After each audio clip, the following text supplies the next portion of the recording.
Autre pratique qui continue de faire des victimes, quoique interdite au Burkina, le commerce pyramidal au cunette. 22 Burkinabés victimes et présumés auteurs ont été interpellés en terre ghanéenne et rapatriés.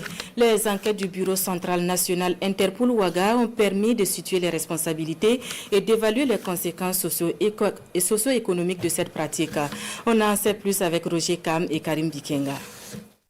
Ido Seydou, l'un des noms à la une à cette sortie du procureur du Faso près le tribunal de grande instance de Ouaga 1. Cerveau d'un réseau d'escroquerie, le sieur Ido est sous mandat de dépôt depuis le 26 mai 2025, informe le parquet.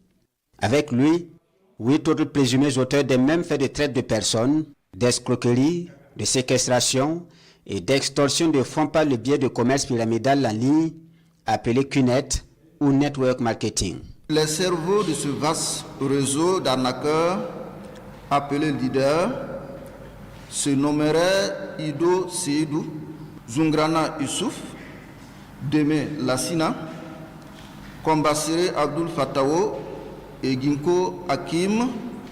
Il y a également Berthe Siaka, un certain John Sena du business.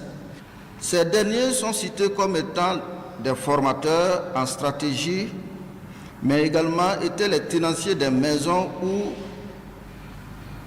les rapatriés étaient séquestrés.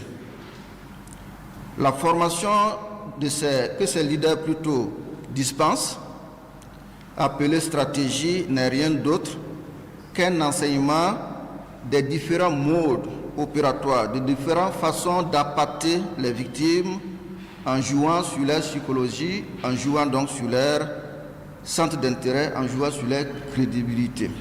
Les 9 personnes mises en cause sont appelées à la barre le 17 juin prochain pour répondre des faits. Elles sont rapatriées en même temps que 13 de leurs victimes. Dès leur retour au pays, le Bureau central national Interpol Ouagadougou ouvre une enquête et découvre plusieurs modes opératoires. Le plus fréquent est l'offre d'emploi.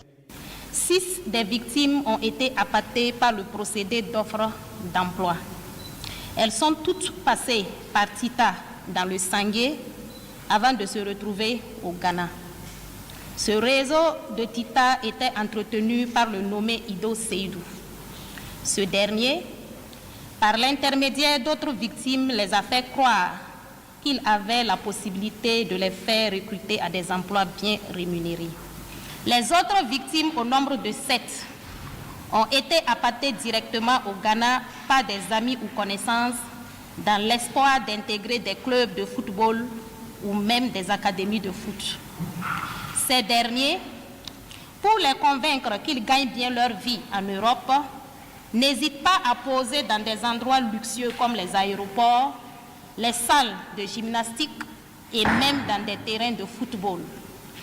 Ils publient ces photos sur leurs statuts ou les envoient directement à leur cible. C'est ainsi que ces victimes se sont retrouvées au Ghana pour des formalités dans l'espoir de rejoindre l'Europe. L'espoir se transforme en désespoir. Leur refus de s'engager dans cette activité interdite au Burkina Faso est sanctionné par la séquestration et le dépouillement de tous leurs biens. Les victimes sont même contraintes de créer des comptes CUNET au nom de leurs parents contre des sommes d'argent. Le préjudice financier de cette arnaque s'évalue à 33 millions de francs CFA, selon le procureur du Faso. À cela s'ajoutent d'autres conséquences comme la perte d'emploi, la déscolarisation de certaines victimes et l'endettement des familles.